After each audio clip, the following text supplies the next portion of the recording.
오늘 우리에게 주신 하나님의 말씀은 이사야서 36장 4절 한 절의 말씀입니다. 저희가 이해를 돕기 위하여 36장을 처음부터 끝까지 읽었습니다. 시간이 좀 더 넉넉했더라면 37장도 다 같이 읽었을 텐데 말씀 가운데 보도록 하겠습니다. 제목을 다 함께 읽어보겠습니다. 도저히 무시하고 지나칠 수 없는 사탄의 질문들, 우리가 믿는 것은. 아멘. 오늘 우리가 읽었었던 말씀의 본문을 보면 조금 헷갈립니다. 아수르의 사나립이 랍사기를 통해서 던진 그런 질문들은 사실은 우리가 가만히 생각해 보면 그저 무시하고, 저건 하나님의 적대자들이야, 사탄이 한 이야기야 라고 무시하고 지나갈 수 없을 정도로 사실은 매우 무게감 있는 질문들입니다. 하나씩 보도록 하겠습니다. 이사야서 36장 4절에 보면 랍사기가 이렇게 질문합니다. 랍사기가 그들에게 이르되 이제 히스기야에게 말하라. 대왕 아수르 왕이 이같이 말씀하시기를 내가 믿는 바 그 믿는 것이 무엇이냐. 제일 첫 번째 질문이 이것이었죠. 내가 믿는 바 그 믿는 것이 무엇이냐라는 질문입니다. 사실 이 질문은 어떻게 보면 우리 자신조차도 대적이 우리에게 질문을 하지 않는다 하더라도, 내 자신이 평소에 나한테 질문을 한다 하더라도 그렇게 자신할 수 없는 질문들입니다. 어떻게 보면 모든 신앙인들은 늘 이런 질문 앞에서 다시 한번 우리의 신앙의 스탠스를 정해야 되기 때문입니다. 우리가 믿고 있는 그 믿음이라는 것이 어떤 믿음입니까? 정말 하나님이 인정하시는 그 믿음일까요? 아니면 내가 믿고 싶은 바를 믿고자 했던 나의 소망을 투영시켜서 그것을 나는 믿음이라고 주장하고 있었던 것일까요? 사실 이런 질문 앞에서는 우리가 흔들릴 수밖에 없습니다. 내가 잘 나갈 때는 전혀 흔들릴 이유가 없죠. 그런데 내가 무엇인가 잘못된 일이 발생해서 내가 그렇게 단단하다고 생각했던 것들이 흔들릴 때, 그때는 이런 질문을 받으면 우리 모두는 자신이 없어지죠. 특히 이 아수르의 사내립이 다 멸망시키고, 그리고 나서 이 예루살렘 성전이 바로 보이는, 우리나라로 치면 남한산 같은 곳에 도달해서, 그리고 나서 한양을 넘보면서 했던 장소였기 때문입니다. 유다의 모든 견고한 성읍을 다 쳐서 멸한 후에, 그리고 나서 이렇게 라기스에서 질문을 하는 겁니다. 많은 군대들을 이끌고, 그리고 예루살렘 성을 향해서 질문하는 겁니다. 내가 믿는 바 그 믿는 것이 무엇이냐는 겁니다. 그러면서 여러 가지 이야기를 하죠. 7절, 혹시 내게 이르기를 우리는 우리 하나님 여호와를 신뢰하노라 하리마는 그는 히스기야는 그의 산당과 제단을, 히스기야가 하나님의 산당과 제단들을 다 제하여 버리고 유다와 예루살렘에 명령하기를 너희는 이 제단, 즉 예루살렘에서만 예배하라고 했었던 그 신 여호와를 말하는 것이냐라고 묻습니다. 사실 이 질문은 남쪽 유다와 북이스라엘이 갈라질 때 첨예하게 나왔던 질문입니다. 왜냐하면 무려 12개의 지파 가운데 10개의 지파나 이 예루살렘을 버리고 그들이 똘똘 뭉쳤던 것은 그만큼 나머지 10개의 지파가 예루살렘 성전만을 인정하기에는 그들의 신앙적 정통이 허락되지 않았기 때문입니다. 대표적으로 이 세겜만 해도 그렇죠. 야곱이 그토록 애굽에서조차도 나의 뼈를 가지고 다시 고국으로 돌아온다고 했을 때 묻혔던 곳이 세겜이지 예루살렘입니까? 그렇지 않죠. 예루살렘의 역사는 기껏해야 다윗 때 여부수족을 물리치고 그것을 성으로 삼았었던 매우 짧은 역사만을 가지고 있는, 다른 말로 이야기하면 신앙의 유서가 별로 없는 곳이었습니다. 그들의 눈에 비쳤을 때는 이 예루살렘 성전이라는 것은 그야말로 정치적 수단으로 보았을 것이 분명합니다. 그러니 이 질문 앞에서 자신할 수 있었겠습니까? 뿐만 아니라 또 질문을 합니다. 8절에도 내주 아스루 왕과 내기하라고 하면서 내가 내게 12,000피를 주어도 너는 그 탈자를 능히 내지 못하리라. 쉽게 말해서 F-16 전투기를 2,000대를 존다 하더라도 그것을 몰만한 훈련된 조종사가 있느냐라고 질문하는 겁니다. 사실 이거는 별거 아닐 거라고 생각했을지 모르지만 다윗 같은 경우에는 싸움에서 말을 뺏었습니다. 그런데 말을 탈 줄을 몰라가지고 그 말을 다 죽여버렸죠. 아무런 쓸데도 없기 때문에 나는 쓸 수 없지만 상대방이 그것을 손에 넣어서 쓸 때는 우리에게 무서운 무기가 될 수 있기 때문에 그것조차를 사전에 차단하는 행위입니다. 세 번째 또 질문을 하죠. 내가 이제 올라와서 이 땅을 멸하는 것이 여호와의 뜻이 없겠냐라고 질문합니다. 결국 내가 믿는 것이 무엇이냐라는 하는 이 질문은 우리의 믿음을 흔들어 놓기에 충분합니다. 혹시 여러분들은 여러분들의 믿음을 늘 자신하는 분들이 계십니까? 제가 아직도 기억나는 이야기가 있습니다. 제가 대동맥박리로 정말 죽다가 살아났습니다. 회복실로 들어왔습니다. 병실에 일반 병실로 옮겨졌는데 병문안을 오신 분이 했던 말, 저는 잊을 수가 없습니다. 혹시 회개할 거 있으면 회개하라는 겁니다. 저는 겨우 진짜 죽다 살아났는데, 그래서 제가 그 다음부터는 그런 얘기 하죠. 어디 병문안 가서는 그런 소리 하지 말라고. 회복하시는데 힘이 될 만한 말씀들을 하시지 그렇게 상대방 찌르는 소리 하지 말라고 그렇게 이야기합니다. 그만큼 우리가 무엇인가 위기가 찾아오면 내 자신을 돌이켜보면 하나님 앞에 걸릴 것이 한두 가지가 아닙니다. 그런데 이 두 번째 질문은 정말 비장합니다. 7절, 혹시 내가 내게 이르기를 우리는 우리 하나님 여호와를 신뢰하노라 하더니만은 라고 하면서, 그렇지만 그 신뢰가 정말 하나님이 인정하는 그런 믿음이냐라고 하면서 더 나아가서 10절에 이렇게 이야기합니다. 내가 이제 올라와서 이 땅을 멸하는 것이 여호와의 뜻이 없음이겠느냐. 여호와께서 내게 이르시기를 올라가 그 땅을 쳐서 멸하라 하셨느니라. 너만 하나님의 명령을 받았다고 생각하지 말라는 겁니다. 내가 이제 올라와서 너희를 치는 것이 내 뜻이 아니라, 너가 단순히 힘이 없어서가 아니라 하나님의 여호와의 뜻이라는 겁니다. 여러분들이 어려움을 겪었습니다. 그런데 누군가가 이 어려움을 통해서 당신이 이렇게 어려움을 청하게 된 것, 겪게 되는 것은 하나님의 징벌입니다 라고 한다고 그러면 여러분은 어떠시겠습니까? 그런 말을 안 들어도 누구나가 어려움을 겪게 되면 내가 하나님 앞에 무엇을 잘못했나를 생각하게 됩니다.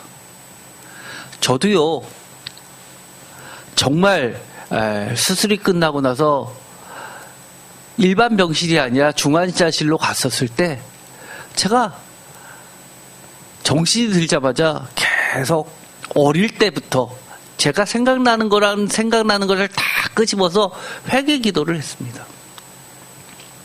그리고 나서 회개할 것이 없을 정도가 됐을 때는 또 기도합니다. 하나님, 제가 미처 회개하지 못한 거 회개하게 해주세요. 생각나게 해주세요. 라고 하면서 계속 기도했습니다. 그렇게 자신 있는 사람 단 한 명도 없죠. 그런데 오늘의 말씀을 보면 이렇습니다. 이 랍사게는 계속 히스기야를, 사실은 히스기야뿐만이 아니라 이 이야기를 듣는 남유다 백성들을 모두를 흔들어 놓는 겁니다. 그 신앙을 뿌리채 뽑는 말들입니다. 5절, 내가 말하노니 내가 좋게 싸울 계략과 욕망이 있노라 함은 입술에 붙은 말뿐이라. 내가 이제 누구를 믿고 나를 반역하느냐. 보라, 내가 애굽을 믿는다. 그것은 상한 갈대 지팡이와 같은 것이라. 사람이 그것을 의지하면 손에 찔리리라. 애굽의 바로는 그를 믿는 모든 자의 이와 같으니라. 이 이야기를 듣는 순간 어땠을까요? 사실은 나는 하나님을 믿는다라고 하면서도 숨겨진 뒷배가 있었던 거죠. 애굽이 도와주겠지. 우리는 어려움을 겪으면 정말 아무것도 없이 무작정 겪게 되는 경우는 그렇게 많지 않습니다. 최소한 치료비 같은 것은 마련해 두었기 때문에 그나마 버틸 수 있다고 생각하시는 분도 많이 있습니다. 예를 들어서 실손을 들었다든지, 아니면 저축해 놓은 것이 있다든지, 아니면 집이 있어서 금매로 내두고 팔 수 있을 정도는 된다든지, 아니면 부도가 나기 직전이라면 나를 도와줄 수 있는 여러 가지를 그나마 붙잡고 싶어하고, 그나마 그런 끈앞풀이라도 조금은 있다고 생각합니다. 그러면서도 하나님을 믿으면서 나아가죠. 하나님, 어떻게든지 도와주세요. 이 사람이 갑자기 마음이 바뀌어서 저를 도와줄 수 있게끔 상황을 바꿔주세요. 그런데 귀신처럼 정말 사탄은 너무 잘합니다. 네가 하나님을 말로는 믿는다고 하지만 실제로 믿고 있는 그 애굽왕 바로는 그를 믿는 모든 자에게 찔리는 갈대와 같다라고 이야기를 합니다. 그러면서 그동안 너가 했던 행동들을 보면 하나님을 잘 믿는다고 하면서도 실제로는 많은 전국에 있는 하나님의 그 유명한 예배 처소들을 다 멸망시켰기 때문에, 그리고 정치적 이유로 그렇게 예루살렘 성전만을 내세웠기 때문에 지금 네가 이렇게 고초를 당하는 것이다. 하나님의 미움을 많이 샀다라고 이야기를 하는 겁니다.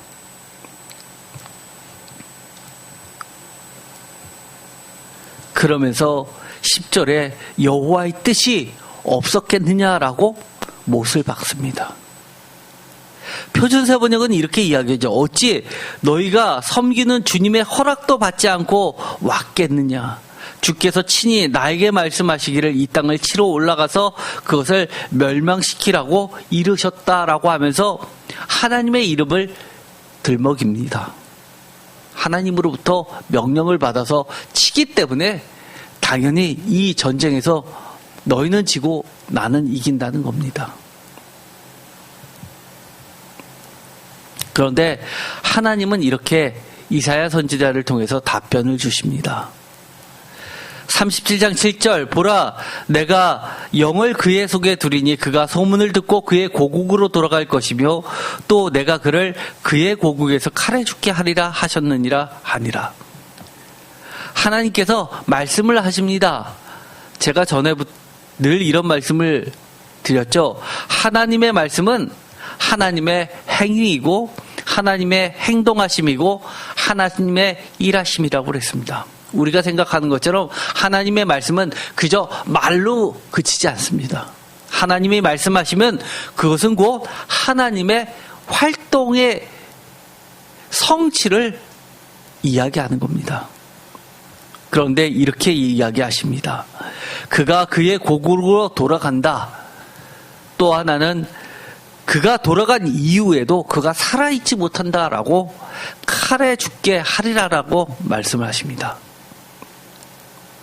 37장 29절에 보면 하나님의 말씀이 그대로 다시 반복됩니다. 29절 내가 나를 거슬려 분노한가 내 오만함이 내게 들렸으므로 내가 갈고리로 내 코를 꿰며 재갈을 내 입에 물려 너를 오던 길로 돌아가게 하리라 하셨나이다. 오던 길로 돌아가게 하리라. 왔으니까 가겠죠 라고 생각할지 모르지만 오던 길이 어떤 곳입니까? 정말 의기양양해서 밀물이 몰아치듯이 그렇게 쑥대밭을 만들면서 급속도로 달려왔던 길입니다. 그런데 그 오던 길에서 다시 돌아간다는 겁니다. 쑥 빠진다는 겁니다. 얼마나 창피한 일이겠습니까? 승전가를 외치고 돌아갈 줄 알았는데 그것이 아니라 급히 도망가는 길이라는 겁니다. 그런데 이것으로 그치지 않습니다. 다시 한번 반복하십니다. 37장 34절 그가 오던 길 곧 그 길로 돌아가고 이성에 이르지 못하리라. 나 여호와의 말이니라. 하나님께서 무려 3번이나 그렇게 약속을 해 주십니다. 그가 왔던 길로 데려갈 것이요.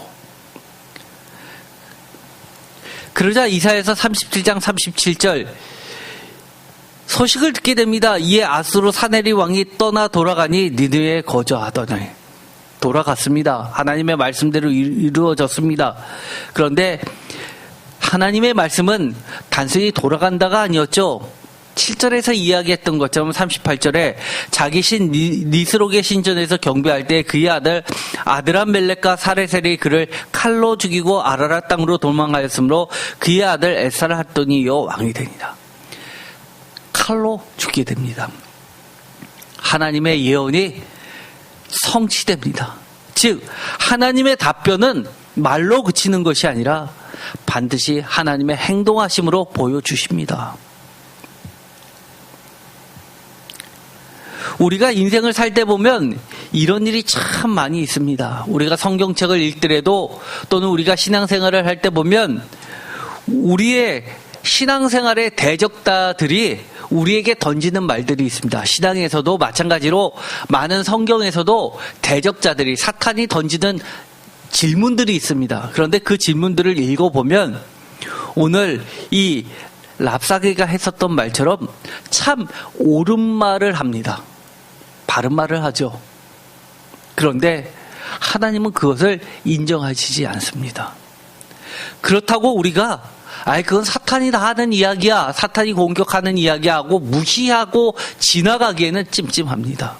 왜냐하면 언젠가는 우리가 반드시 점검해야 될 일들이기 때문입니다.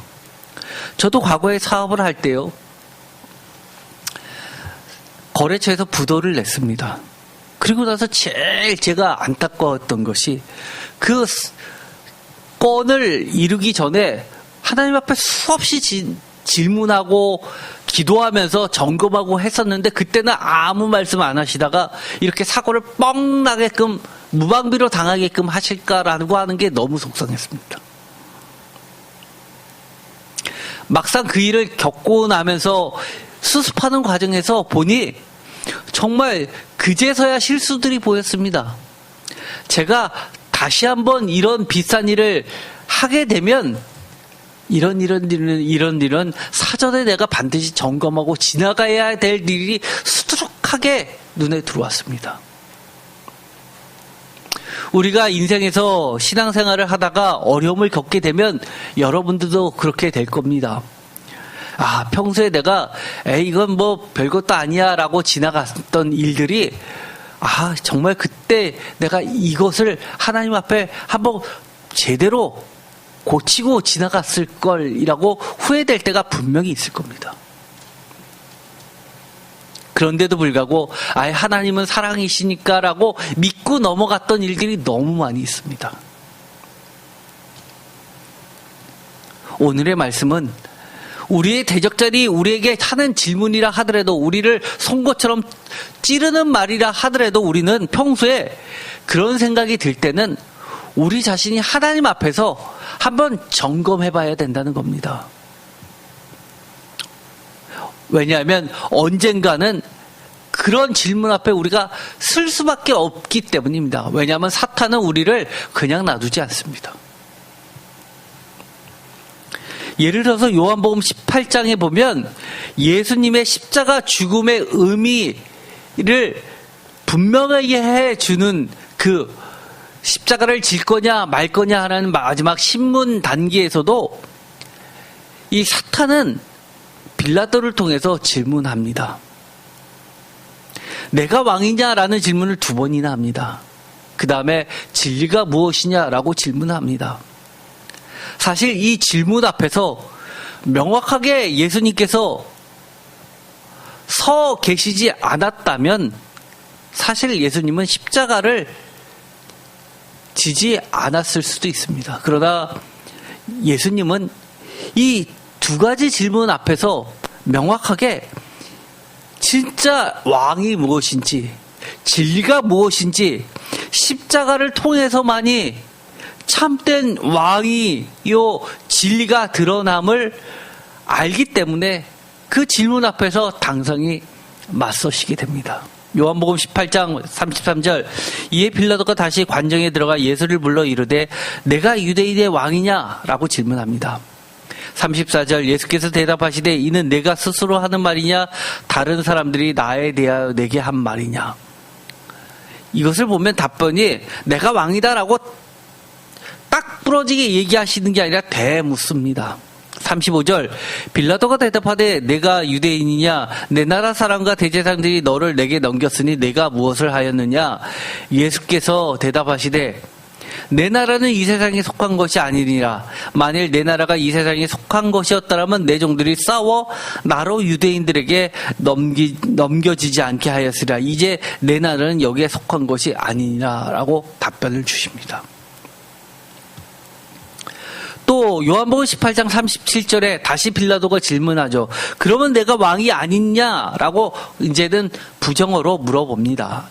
내가 왕이냐라고 물어봤을 때 명확하게 알아들을 수 없게끔 얘기를 하니까 거꾸로 다시 물어봅니다. 예수께서 대답하시되 내 말과 같이 내가 왕이니라라고 이번에는 알아듣기 쉽게 이야기해 주십니다. 내가 이를 위하여 태어났으며 이를 위하여 세상에 왔나니 곧 진리에 대하여 증언하라 함이노라. 부러 진리에 속한 자는 내 음성을 듣느니라 하신대. 이번엔 또 3번째 질문을 하죠. 18장 38절, 빌라도가 이르되 진리가 무엇이냐 하더라. 이 말을 하고 다시 유대인에 나가서 이르되 나는 그에게 아무 죄도 찾지 못하였느니라.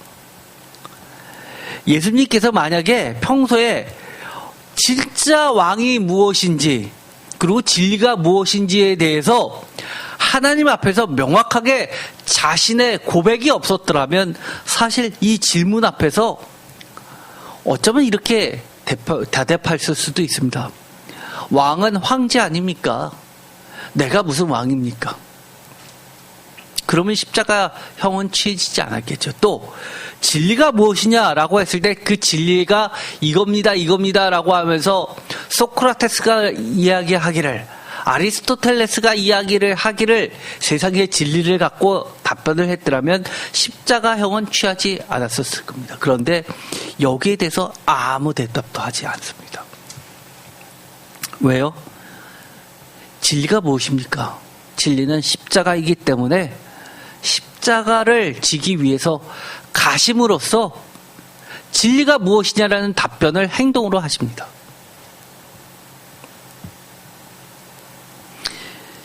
이것 말고도 성경에 보면 대표적인 게 또 욥기입니다. 사탄의 질문들 앞에 도저히 무시하고 지나칠 수 없는 기본적인 질문들을 누가 하냐면 사탄이 합니다. 또는 욥의 세 친구들이 합니다. 우리가 욥기를 읽다 보면 유명한 구절들이 있죠. 내 나중은 창대하리라. 우리가 사업장에 가면 액자에다 그 내 나중은 심히 창대하리라는 구절들을 써놓은 성구가 것과 써져 있는 그림들을 액자들을 많이 걸어놓죠. 그런데 그거는 사실은 욥의 대적자들이 욥에게 했던 말입니다. 그런데 너무나 옳은 말이기 때문에, 너무나 귀한 말이기 때문에 많은 성도님들이 그것을 욥의 말보다 더 귀하게, 욥기의 대표적인 말씀으로 기억을 할 정도입니다. 그렇다는 이야기는 우리가 사실은 많은 우리의 신앙의 대적자들이 우리에게 하는 질문들, 즉 사탄이 우리에게 하는 질문들에 대해서 우리는 평소 그런 부분들에 대해서 무시하고 지나가면 안 된다는 겁니다. 예를 들어서 이겁니다. 욥기 1장 8절 여호와께서 사탄에게 이르시되 내가 내 종 욥을 주어하여 보았느냐 그와 같이 온전하고 정직하여 하나님을 경외하면서 악에서 떠난 자는 세상에 없느니라. 사탄이 여호와께 대답하여 이르되 욥이 어찌 까닭없이 하나님을 경외하리까 주께서 그와 그의 집과 그의 모든 소유물을 울타리로 두르심 때문이 아니니까 주께서 그의 손으로 하는 바를 복되게 하사 그의 소유물이 땅에 넘치게 하셨음이니라. 이제 주의 손을 펴서 그의 모든 소유물을 치소서 그리하시면 틀림없이 주를 향하여 욕하지 않겠나이까. 어떠신가요? 여러분들은 왜 하나님을 믿습니까? 이 사탄이 하는 이야기처럼 하나님이 여러 가지 복을 주셨기 때문에, 분명히 까닭이 있기 때문에, 이유가 있기 때문에 하나님을 경외합니까? 아니면 그것과는 관계없이 하나님을 경외하고 하나님을 믿습니까?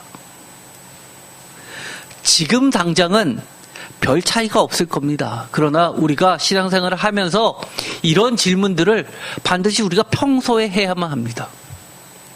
여러분이 어떤 이유를 불문하고 어떤 사고를 겪든 어떤 실수를 하든 간에 여러분이 생각했던 소중한 것들을 잃게 되었을 때도 하나님을 경외할 수 있을런지, 그런 신앙의 질문들에 대해서 우리는 좀 솔직하게 하나님 앞에 다가가야 합니다.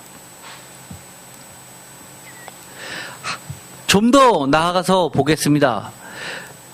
욥기 4장에 보면 첫 번째 친구가 나오죠. 대만 사람 엘리바스가 하는 질문들입니다. 대만 사람 엘리바스가 질문을 하지만 사실은 이 대만 사람 엘리바스를 통해서 사탄이 공격하는 말입니다.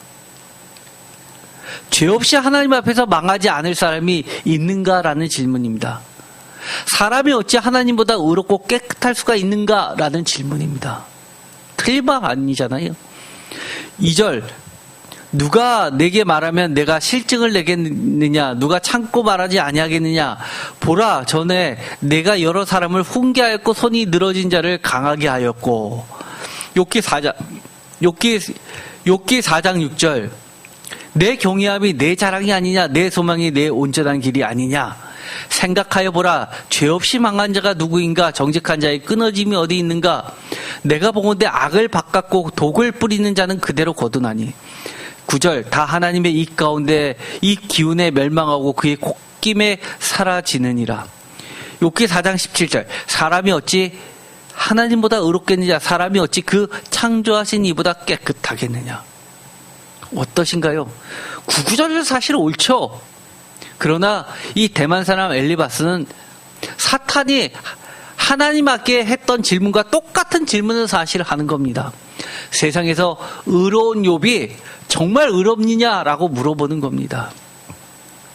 늘 의로운 자라고 스스로 생각했고 또 조금이라도 불의하지 않기 위해서 정말 경외함이, 하나님을 경외하는 것이 자랑이었고 소망이었고, 그리고 악이란 것은 조금 더 탐하지 않았던 것이 소망이었던 욥에게는 이 6절의 질문이야말로 뜨끔하게 만듭니다. 그러면서 숨겨져 있는 교만을 지적해냅니다. 사람이 어찌 하나님보다 의롭겠느냐, 사람이 어찌 그 창조하신 이보다 깨끗하겠느냐. 그러나 이 이야기는 뭡니까? 욥, 너가 평소에 우리들이 보기에는 하나님보다 의로운 척했다는 겁니다. 창조하신 하나님보다 더 깨끗한 척했다는 겁니다. 겸손하지 못했다는 겁니다. 두 번째, 친구 수아 사람 빌닷을 통해서도 사탄은 계속해서 질문합니다. 하나님의 심판 앞에 하나님께 돌아오지 않겠는가라고 질문을 하는 겁니다. 욥기 8장 1절 수아 사람 빌닷이 대답하여 이르되 2절 내가 어느 때까지 이런 말을 하겠으며 어느 때까지 내 입의 말이 거센 바람과 같겠으며 3절 하나님이 어찌 정의를 굳게 하시겠으며 전능하신 이가 어찌 공의를 굳게 하시겠는가. 내 자녀들이 주께 죄를 지었으므로 주께서 그들을 그 죄에 버려두셨나니 내가 만일 하나님을 찾으며 전능하신 이에게 간구하고 또 청결하고 정직하면 반드시 너를 돌보시고 내 의로운 젖을 편안하게 하실 것이라. 정말 자녀를 두고 이런 말을 합니다. 자녀들이 어려움에 처해지고 결국 죽게 됐습니다. 그런데 죄가 있으니까 그렇게 됐지. 죄가 없다고 하나님이 그렇게 하셨겠느냐라고 이제 회개하라라고 이야기를 하는 겁니다. 6절 청결하고 정직하면 반드시 너를 돌보시고 내 의로운 젖을 편안하게 하실 것이라. 7절 이 말씀처럼 유명한 말씀 없죠. 아마 욥기에서 가장 많이 사람들이 기억하는 말씀이죠. 내 시작은 미약하였으나 내 나중은 심히 장대하리라. 이것은 사실은 그 친구 적대자를 통해서 했던 질문입니다. 너무 맞는 말씀이죠. 우리가 무엇인가 잘못했으면 하나님께 돌아오면 하나님은 반드시 회복시켜 주시는데 아직 욥의 태도를 봐선 자기가 잘못했다는 소리를 안 한다는 겁니다. 어떠십니까? 이런 질문들 앞에서 여러분들이 신앙생활을 여러분 스스로가 얼마나 완벽하게 하고 계시다고 생각하십니까? 만약에 어려움을 겪었습니다. 남들이 다 인정하는 그런 의로운 삶을 살았는데 나만 아는 이야기를 내가 어려움을 겪게 되자 거침없이 상대방이 해댑니다. 그것도 나는 노력했는데 그러지 못한 사람이 그것을 지적합니다. 욥기 11장에 보면 나아마 사람 소바를 통해서도 사탄이 질문합니다.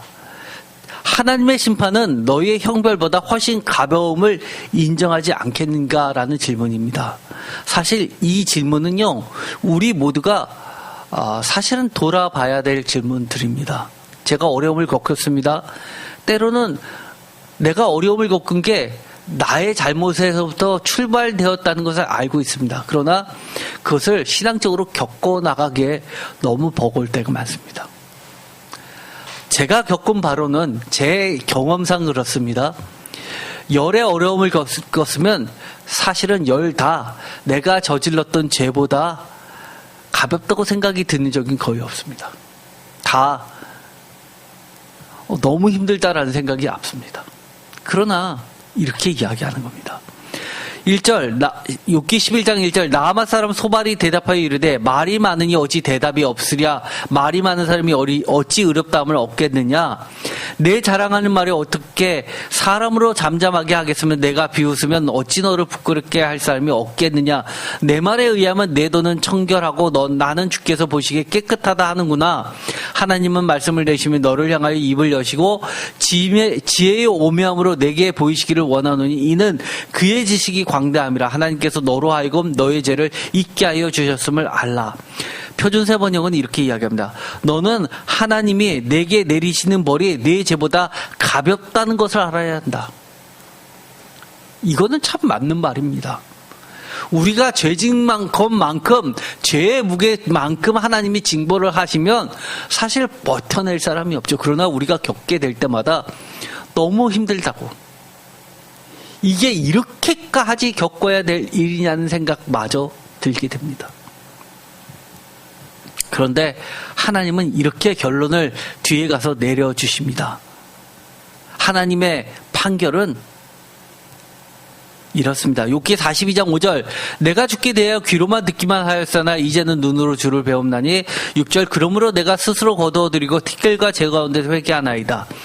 7절 여호와께서 욥에게 이 말씀을 하신 후에 여호와께서 대만 사람 엘리바스에게 이르되 내가 너와 내 두 친구에게 놓아노니 이는 너희가 나를 가리켜 말한 것이 내 종 욥의 말같이 옳지 못함이니라.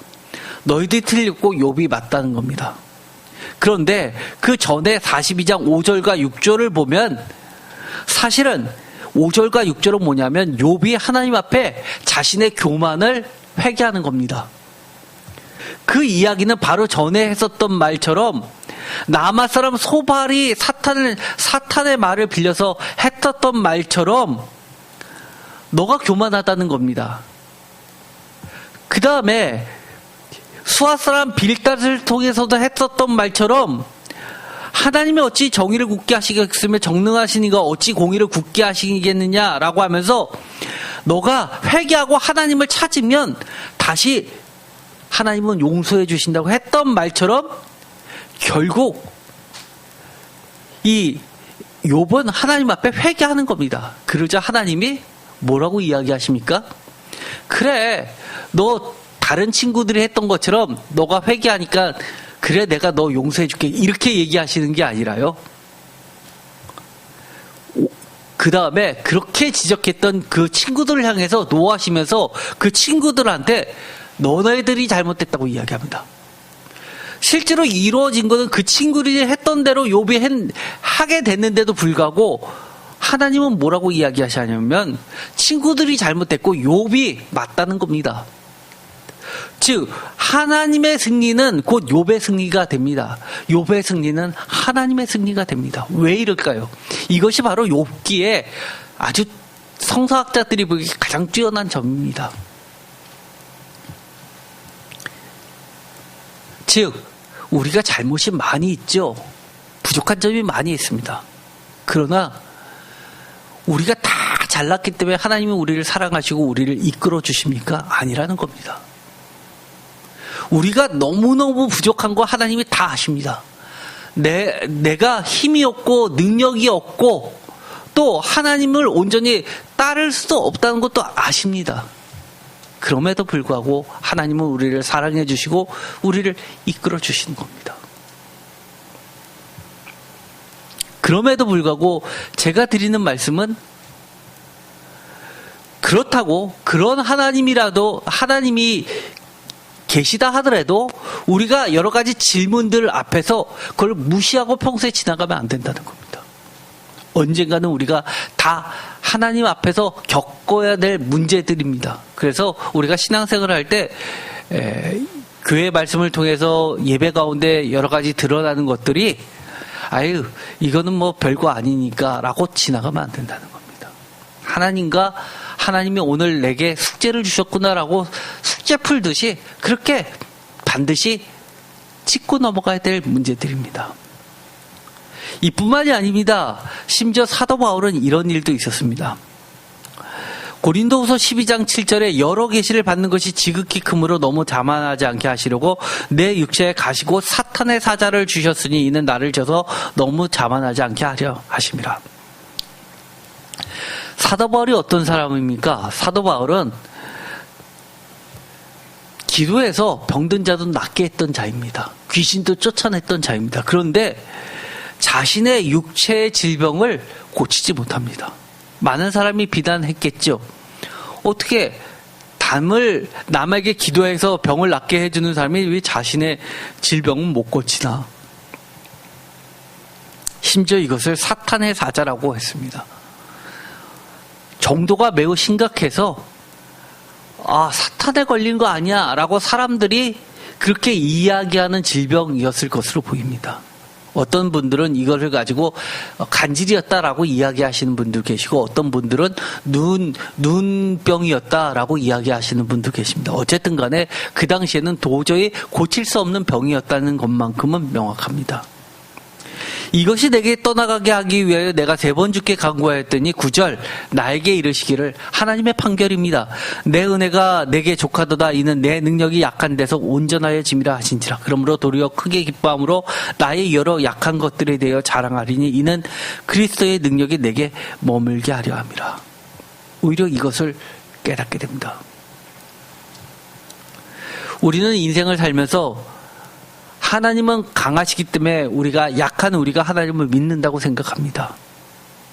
그래서 우리도 하나님처럼 강해질 것을 소망합니다. 하나님처럼 부유해질 것을 기대합니다. 하나님처럼 높아질 것을 생각합니다. 그러나 하나님은 이렇게 이야기합니다. 우리의 능력이 약한 데서 하나님으로 말미암아 온전해지고 그리스도의 능력이 항상 우리 가운데 머물러 있는 것을 자랑하기를 원하십니다. 많은 사람들이 그렇게 생각합니다. 심지어 그런 얘기들 들었습니다. 하나님 믿으면 사업이 잘 됩니까? 여러분 어떻게 생각하십니까? 저는요, 그렇게 사업을 하시는데 돈은 많이 못 버시는 것 같은데, 월급쟁이보다 못하면 못했지 더 나을 것처럼 보이지는 않는데 너무나 귀한 삶을 사시는 분을 많이 뵙니다. 그것은 돈으로 살 수 없는 은혜 중에 은혜입니다.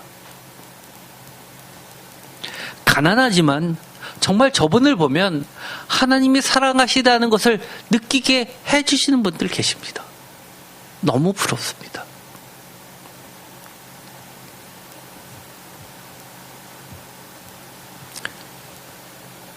결론입니다. 우리가 사탄의 생각들 앞에서 우리는 반드시 우리의 신앙을 점검해 봐야 하는데, 그 점검하는 것을 통해서 우리 신앙의 고백과 진리가 나와야 됩니다. 어떤 성경에 나와 있는 어떤 교과서적인 이야기를 그대로 외워서 답하라는 것이 아니라 우리의 삶 가운데 우리에게 맡겨주신 각자의 삶 가운데, 즉 가정과 직장과 사업장의 하나님과의 교제를 통해서 명확하게 이 문제들에 대해서, 닥쳐오는 질문들에서 나는 고백할 수 있는 신앙의 고백들이 반드시 있어야 된다는 겁니다. 사도 바울은 이렇게 고백하고 있습니다. 로마서 7장 23절. 내 지체 속에서 한 다른 법이 내 마음의 법과 싸워 내 지체 속에 있는 죄의 법으로 나를 사로잡는 것을 보는 거다. 늘 그렇죠. 너무 유명한 말씀입니다. 24절. 이것처럼 유명한 말이 있을까요? 오호라 나는 공고한 사람이라 이 사망의 몸에서 누가 나를 건져내냐. 저는 청년 때 이 말씀을 읽고 지금도 이 말씀을 읽을 때마다 묘한 감정이 놓이게 됩니다. 정말 정말 멋있는 고백을 합니다. 오라 나는 공고한 사람이다. 이 사망의 몸에서 누가 나를 건지냐. 누가 한 말입니까? 이것은 사도 바울. 정말 우리하고 비교할 수 없을 정도로 정말 신앙의 대선배가 한 말입니다. 그런데 이렇게 이야기합니다. 25절. 이 구절을 보면서 저는 많은 힘을 얻습니다. 25절 다 같이 읽어볼까요? 우리 주 예수 그리스도로 말미암아 하나님께 감사하리로라. 그런즉 내 자신이 마음으로는 하나님의 법을, 육신으로는 죄의 법을 섬기노라. 아멘. 우리가요, 비록 부족해서 사탄에 넘어질 때도 많이 있습니다. 그런데도 불구하고 내 자신이 마음으로는 하나님의 법을 늘 섬기기를 갈망하고 그거 놓치지 않기 위해서 붙잡고 발버둥 쳐야 된다는 겁니다. 하나님은요, 너가 이것을 했느냐 안 했냐 이것보다도, 너가 죄를 범했냐 안 했냐 이것보다도 너가 지금 어떠한 동력을 가지고 어떻게 너 자신을 향하고 있는지 방향을 더 중시 여기십니다. 의도라고 하지요. 그러면서 정말 다른 데서 볼 수 없는 위대한 신앙의 가르침을 우리에게 남겨주었습니다. 로마서 8장입니다. 로마서 8장 26절. 이와 같이, 너무 유명한 말씀이죠. 다 같이 읽어볼까요? 이와 같이 성령도 우리의 연약함을 도우시다니 우리는 마땅히 기도할 바를 알지 못하나 오직 성령이 말할 수 없는 탄식으로 우리를 위하여 친히 간구하시느니라. 마음을 살피시는 이가 성령의 생각을 아시나니 이는 성령이 하나님의 뜻대로 성도를 위하여 간구하심이라. 우리가 알거니와 하나님을 사랑하는 자 곧 그의 뜻대로 부르심을 입은 자들에게는 모든 것이 협력하여 선을 이루느니라. 하나님이 미리 아신 자들을 또한 그 아들의 형상을 본받게 하기 위하여 미리 정하셨으니 이는 그로 많은 형제 중에서 맏아들이 되려 하려 하심이라. 또 미리 정하신 그들을 또한 부르시고 부르신 그들을 또한 의롭다 하시고 의롭다 하신 그들을 또한 영화롭게 하셨느니라. 아멘. 하나님은 어떻게 하기를 원하신다고요? 성령님을 통해서 우리가 마땅히 기도할 바를 알지 못하는데도 불구하고 하나님의 뜻대로 우리에게 모든 것을 합력하여 선을 이루시면서 어떻게 하신다고요? 그 아들의 형상을 본받게 하시도록 이끌어 주신다는 겁니다. 그 아들의 형상이 무엇입니까? 미리 정하시고 부르시고 의롭다 하시고 최종적으로 하나님의 영광 속에 있게 하시는 겁니다. 영화, 성도의 영화라고 하죠. 어떠신가요? 이 고백을 듣고 나니까 그 다음 구절이 이해가 됩니다. 저희는 수많은 사탄의 질문 가운데 무시하지 말자고 했습니다. 그런 것들을 평소에 우리가 말씀을 읽으면서 우리가 점검해 나가야 되는데, 그렇다고 점검하는 과정 속에서 우리가 무너지면 안 됩니다. 무너지지 않을 정도로 그렇게 완전한 사람은 없습니다. 그럼에도 불구하고 우리는 꾸준히 이 진리를 붙잡아야 됩니다. 로마서 8장 31절. 그런즉 이 일에 대하여 우리가 무슨 말 하리요? 만일 하나님이 우리를 위하시면 다 같이 읽겠습니까? 다 같이 읽겠습니다. 누가 우리를 대적하리요? 자기 아들을 아끼지 아니하시고 우리 모든 사람을 위하여 내주시니가 어찌 그 아들과 함께 모든 것을 우리에게 주시지 아니하겠느냐? 누가 능히 하나님께서 택하신 자들을 고발하리요? 의롭다 하신 이는 하나님이시니 누가 정죄하리요? 죽으실 뿐 아니라 다시 살아나신 이는 그리스도 예수이시니 그는 하나님 우편에 계신 자요 우리를 위하여 간구하시는 자시니 누가 우리를 그리스도의 사랑에서 끊으리요? 환난이나 공고나 박해나 기근이냐 적신이냐 위험이냐 칼이냐. 아멘. 너무 멋지지 않나요?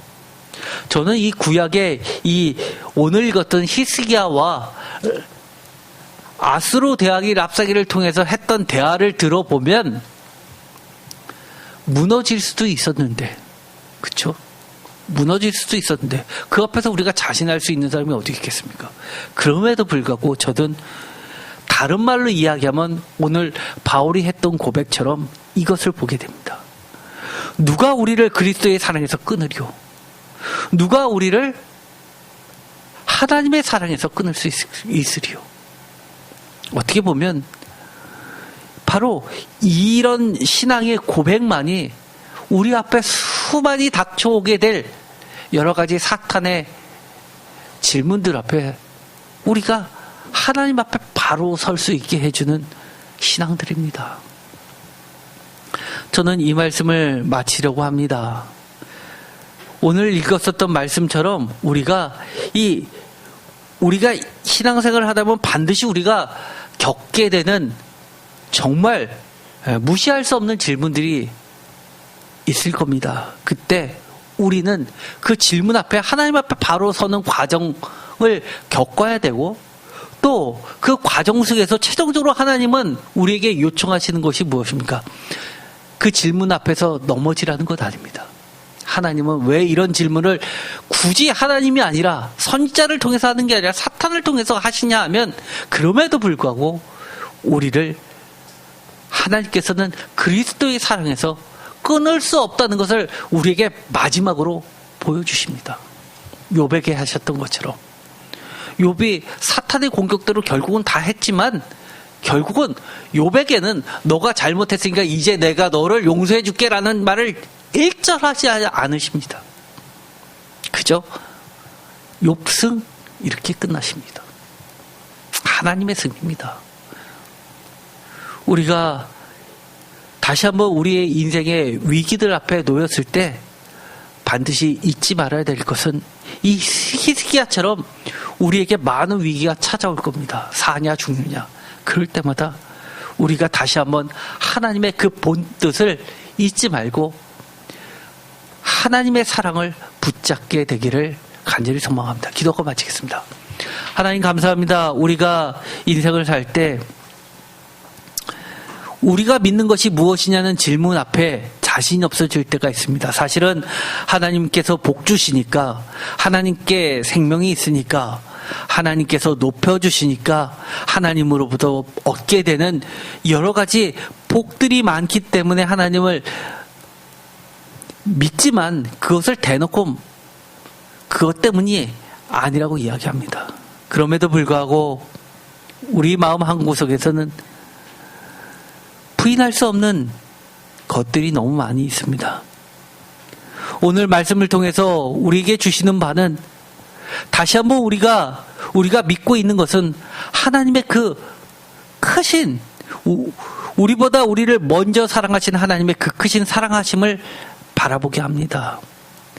어떠한 경우에라도 우리가 하나님을 놓지 않게 하시고 성령님께서 우리를 말할 수 없는 탄식으로 하나님이 원하시는 그 뜻대로 간구하고 계심을 믿을 수 있게 하시고 인생에 우리 앞에 닥쳐오는 여러 가지 위기와 질문들 앞에서 보다 당당하게 나아가게 하여 주시옵소서. 그리하여 욥처럼 하나님의 승 이퀄 우리들의 승리가 되게 하여 주시옵소서. 예수 그리스도의 이름으로 기도드립니다. 아멘.